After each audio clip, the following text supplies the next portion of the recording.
Yeah. Please tell me that I can't, that I won't, that I fail, that I'll never make it out, yeah. Hey yo tout le monde, j'espère que ça va. On se retrouve dans ce nouvel épisode sur la remise en état / tuning de mon E36. Je préfère appeler ça du tuning personnellement. Dans le dernier épisode, j'avais ajusté un peu le pare-choc, j'avais préparé le pare-choc pour la peinture, je l'avais poncé, j'avais mis de l'adhérent plastique et j'en étais arrivé au stade où je voulais le peindre et, comme un con, j'avais commandé la mauvaise peinture. Là, ce coup-ci, j'ai la bonne peinture. Donc, la bonne peinture, c'est la Arctis Silver 309. J'avais commandé de la Arctis Silver YF14. Me demande pas pourquoi. Enfin, si, tu peux me demander pourquoi si tu veux. Mais en vrai, c'est parce que je me suis trompé sur le site. Je suis allé dans les brilles en direct. Et puis, il n'y a que l'YF14 qui est fait en brilles en direct. Aujourd'hui, ils annoncent très chaud. Là, ça va, il fait 24 ou 25 degrés. Du coup, je vais essayer de me dépêcher. Je vais dégager le 36. Je vais balayer vite fait cette zone. Je vais la mouiller pour, toujours pareil, ne pas lever de poussière quand je peins. J'ai déjà réglé le compresseur. Je vais mettre en place tout ce qui est pistolet de peinture. Enfin, t'as compris quoi, des humidificateurs d'air, etc. Et je te pose quelque part par là-dedans, tu vois, pour que tu voies la merde que je suis en train de faire. Et je peins. Donc, bah, tu sais quoi? C'est parti.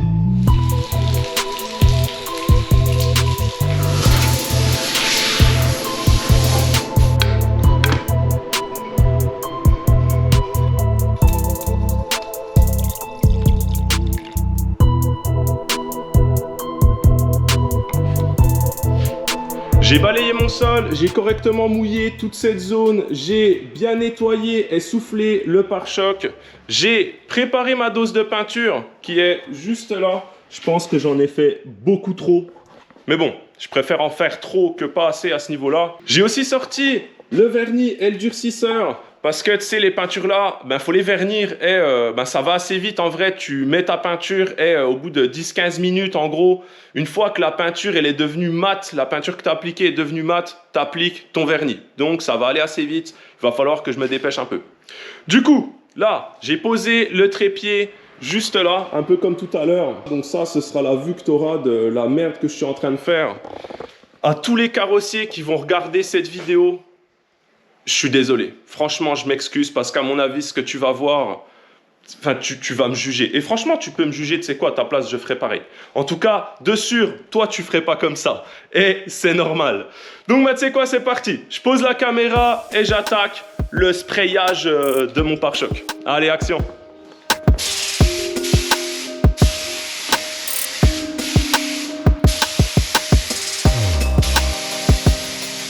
Première couche fine, appliquée. D'après la procédure, il faut attendre 5-10 minutes.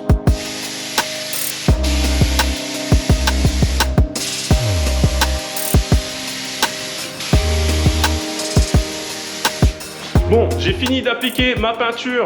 Je trouve que c'est franchement pas trop mal pour un mec qui n'est pas carrossier.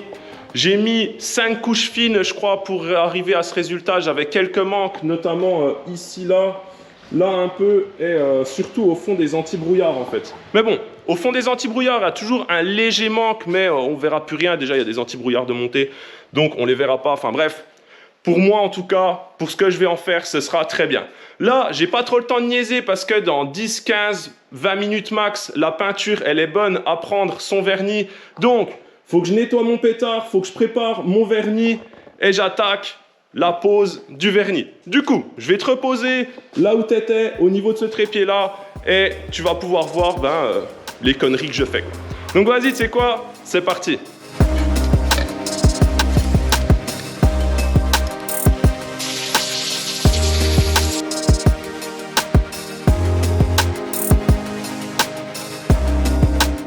Bon, j'ai remouillé mon sol pour être sûr que ce soit bien humide partout. Ça a commencé à sécher par endroits. J'ai fait mon vernis. Je pense que j'en ai fait beaucoup trop parce que j'ai un godet presque plein.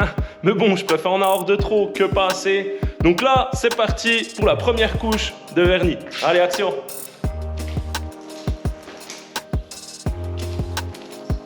Toujours pareil, hein, si t'es carrossier, mec, soit ne regarde pas, soit... Enfin, je m'excuse, quoi. Je suis désolé, mec.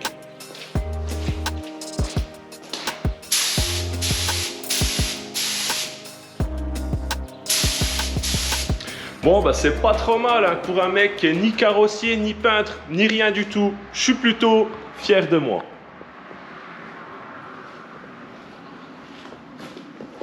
Il y a quand même 3 coulures. Pour le moment, j'ai vu 3 coulures. Il y en a 2, là, je me suis fait baiser. Quand j'ai commencé à vernir, mon frérot, qui est carrossier peintre, il m'envoie un message, il me dit « Ouais gros, le vernis, essaye de pas trop te branler avec ça, parce qu'en vrai, au plus tu veux en faire, et au plus tu fais de la merde. » Et c'est exactement l'inverse de ce que j'ai fait.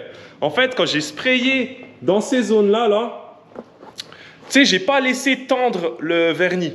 Et du coup, ça faisait un peu peau d'orange. J'avais l'impression qu'il y avait du manque. Et du coup, j'ai chargé.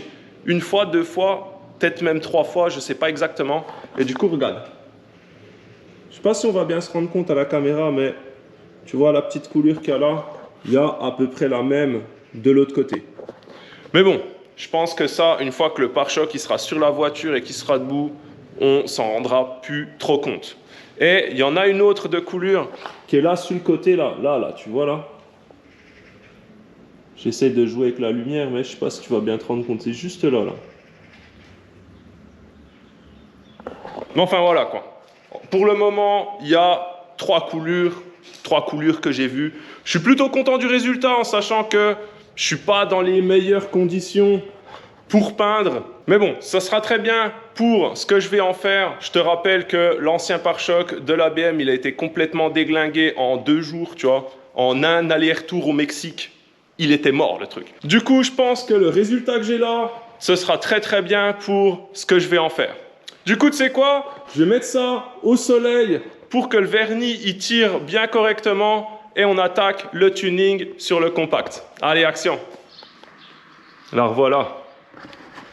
Donc, je vais attaquer le tuning le vrai et je vais commencer par remonter ces bonnes vieilles suspensions made in China, histoire que la voiture soit plus proche du sol. Tu as compris le principe. On n'est pas dans la recherche de performance, mais dans le tuning pur. Donc, j'ai déjà sorti quelques outils, j'ai sorti le cri, j'ai sorti quelques merdes. Du coup, c'est parti, je vais monter les suspensions.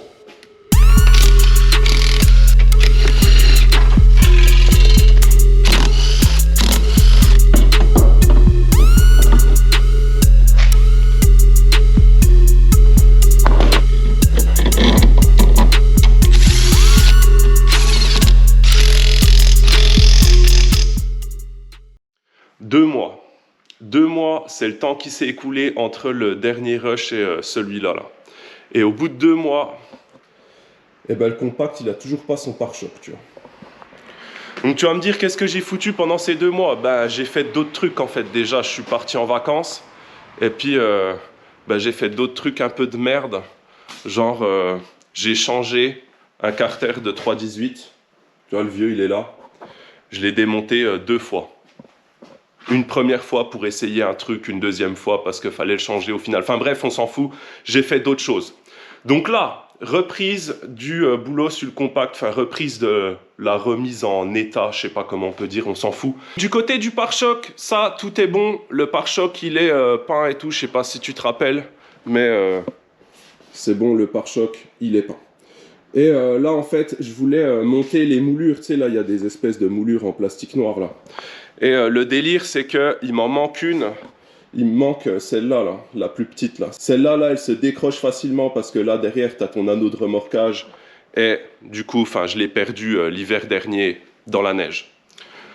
Je suis un peu malade, c'est pour ça que j'ai une voix un peu bizarre. On s'en fout. Et du coup, en fait, ce qui s'est passé, c'est que j'en ai parlé à mes potes et j'ai un de mes frérots qui m'a dit « Attends, j'ai ce qu'il te faut dans mon garage quelque part. » Et du coup, il m'a sorti une moulure. Il m'a sorti ça, tu vois. Donc, je lui remercie de m'avoir donné ce bout de plastique qui vaut 30 et quelques euros. C'est du vol, selon moi. Du coup, j'ai ça. Ça, tu as vu qu'il y avait un trou dedans. Et je vais faire un peu de soudure plastique. Enfin, je vais faire un peu de trucs, un peu de merde, un peu bizarre pour combler ce trou. Donc ça, c'est la première chose que je vais faire avant de remonter le restant du pare-choc. Et mon frérot, il m'a donné en même temps un truc qu'on met là, une pièce tuning, une lame de M3. Je le remercie d'ailleurs pour cet grand élément qui va tout changer sur mon véhicule. Donc bah tu sais quoi, c'est parti. J'ai sorti le fer à souder, il est là, il est chaud. Pour souder ce bout de plastique de merde, je te pose je sais pas où par là-dedans, je sais pas encore, on verra bien. Et soudure plastique, et après, enfin je fais mon histoire et je te montre à quoi ça ressemble une fois que j'ai fini. Allez, c'est parti. Toujours faire attention à ne pas inhaler des vapeurs toxiques. Toujours faire attention à ça. Bon, j'ai fini ma soudure plastique. Je précise que normalement, ça se fait pas. Enfin, en tout cas, ça se fait pas comme ça. Enfin, je suis pas carrossier, on s'en fout. Je m'excuse d'ailleurs auprès de tous les carrossiers qui regarderont cette vidéo. Je suis en train de faire de la grosse merde. Mais c'est comme ça. Enfin, j'ai que ça sous la main. Enfin bref, on s'en fout, t'as compris. On va dire que le pare-choc est quelque chose de relativement éphémère sur cette voiture. Mais enfin bref, j'ai fini mon truc, tu vois. Ça me semble relativement solide quand même, en tout cas bien assez pour la fonction que ça va avoir à remplir. Du coup, là je vais faire un truc qu'on fait encore moins sur ce type d'éléments, sur du plastique. Je vais poser du mastic pour faire ça propre, tu vois. Donc normalement, ça, techniquement, c'est censé pas trop tenir. On s'en fout, c'est des pièces relativement éphémères. Donc, je vais poser mon mastic, je vais poncer, je vais faire ce que j'ai à faire à ce niveau-là. Je le peins et je te montre à quoi ça ressemble. Allez, c'est parti.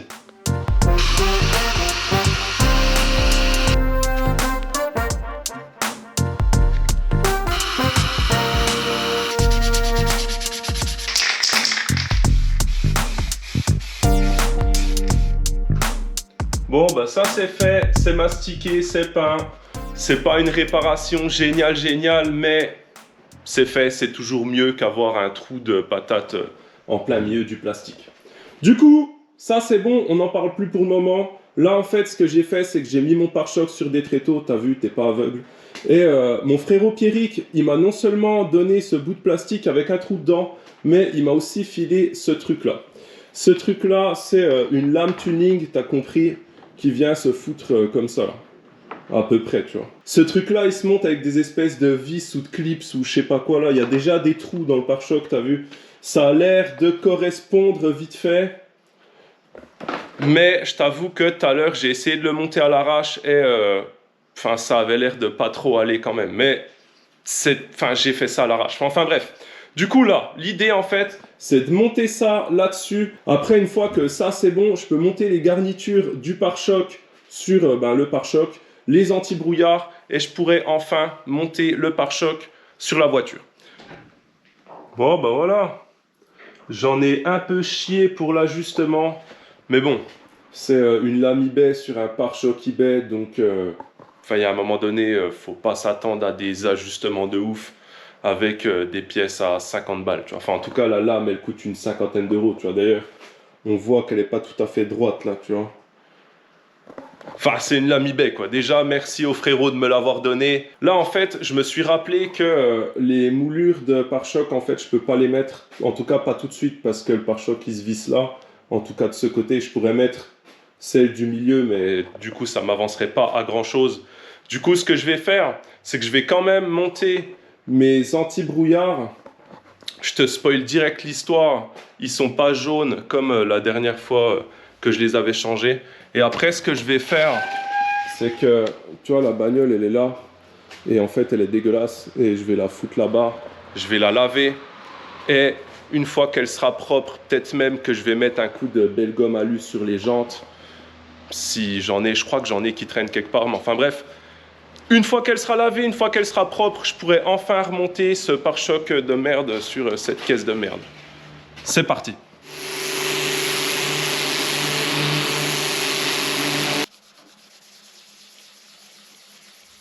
Boum. Tout de suite là, il y a un petit truc. Hein. Comme quoi les jantes, ça fait vraiment toute une bagnole. Donc, j'ai les combinés qui sont montés, la voiture elle est lavée, les jantes sont lavées, polies, etc. Du coup là, je vais pouvoir passer au moment tant attendu, en tout cas tant attendu par moi. Remonter ce putain de pare-choc et je vais remettre la calandre aussi.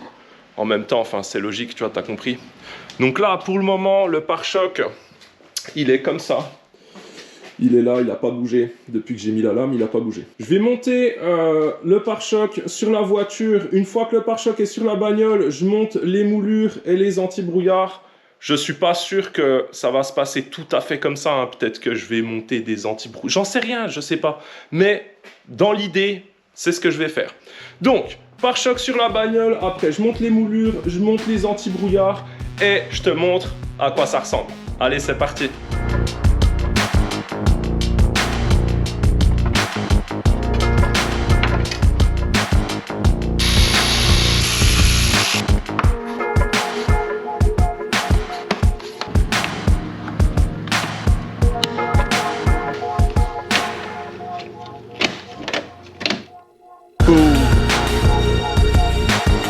Bon, c'est pas mal quand même. Au final, il y a une très faible différence de teinte entre le pare-choc et le reste. Je suis plutôt content, ça se voit que très peu. Je suis quand même un peu deg en fait parce que tu vois là, il me manque le petit plastique là que mon frérot il m'avait filé et que j'ai réparé d'ailleurs, t'as vu. Et je sais pas pourquoi en fait, j'arrive pas à le clipser, il se clipse pas correctement. Du coup, bah il me le manque. Mon frérot, si tu vois cette vidéo, tu sauras que j'ai réparé ton plastique pour rien quelque part. Et ben, si tu le veux maintenant, tu peux le récupérer, il sera refait.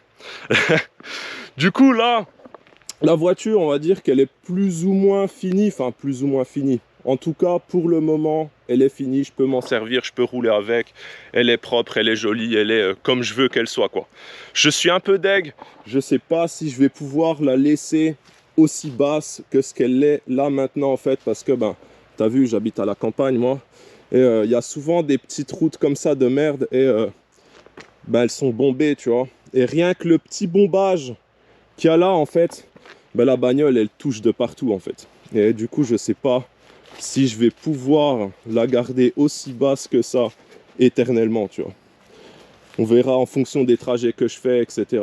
quoi. Mais quand même pas mal, non? On va faire vite fait le tour des défauts quand même, parce qu'en règle générale, quand on voit des bagnoles sur les internets, on les voit genre comme ça de loin et on se dit waouh, cool, trop bien et tout, elle est trop pète sa mère. On va faire le tour vite fait des défauts sans même parler du pare-choc. Regarde. POC sur le logo BM. Il y a des POC partout là devant. Là devant, il y a des POC partout. Je sais pas si on les voit bien à la caméra, tu vois. Tu vois le phare comme il est, tout plein de petits éclats. Peinture du capot. Le vernis qui se barre. J'ai une bosse sur la porte là. Je sais pas si on va bien se rendre compte, mais là il y a une bosse là. Je pense qu'on va pas la voir à la caméra. Éclat de peinture ici. J'ai le vernis qui se barre sur l'aile là, tout le long là. Là je crois que ça va à peu près, à part ça là. Tu vois d'ailleurs ça s'est aggravé l'hiver dernier à la neige. Je sais pas pourquoi, ni comment, ni quoi, ni qu'est-ce, mais c'était pas aussi mal ajusté quoi. Ça, oh, ça c'est de la saleté, tu vois. Ça va. Là derrière en fait, un coup j'avais fait repeindre la malle, le dessus de la malle là, et on s'en rend pas trop compte, mais la peinture elle fait un peu marbré, un peu bizarre. Le pare-choc arrière, regarde là, c'est plus trop noir. Là il y a un défaut. Là il est fendu. Là il y a la peinture qui se barre. L'aile arrière là, je crois que ça va à peu près, à part là il y a un petit spot, je sais pas si on va se rendre compte, un petit spot de vernis qui se barre. Le pavillon, spot de vernis, enfin c'est même pas du vernis, c'est de la peinture carrément qui se barre. La porte droite là, je crois que c'est la plus belle des deux. Celle-là il n'y a pas grand chose. L'aile là, il y a une méga rayure. Et c'est à peu près tout. Enfin, le clignotant qui tient pas trop quoi. Mais sinon de reste, enfin, c'est déjà pas mal. Tu vas me dire, en tout cas en carrosserie, et là entre guillemets que ça quoi. Faudrait faire une complète comme je l'ai déjà dit. Là pour ce que je veux en faire, moi franchement ça me convient parfaitement. C'est un daily, donc c'est pas pour aller faire, c'est pas un chocard quoi, c'est pas pour aller faire des rassemblements et faire le malin en disant t'as vu j'ai une belle BM qui dort toute l'année dans mon garage. C'est vraiment là, enfin c'est ma caisse de tous les jours quoi. Donc elle est bien comme elle a des petits pocs, elle a des machins. Je peux me garer sur les parkings sans avoir une goutte sur le front en me disant je vais la récupérer défoncée. Donc là, elle est pas trop mal. Le projet il est plus ou moins fini.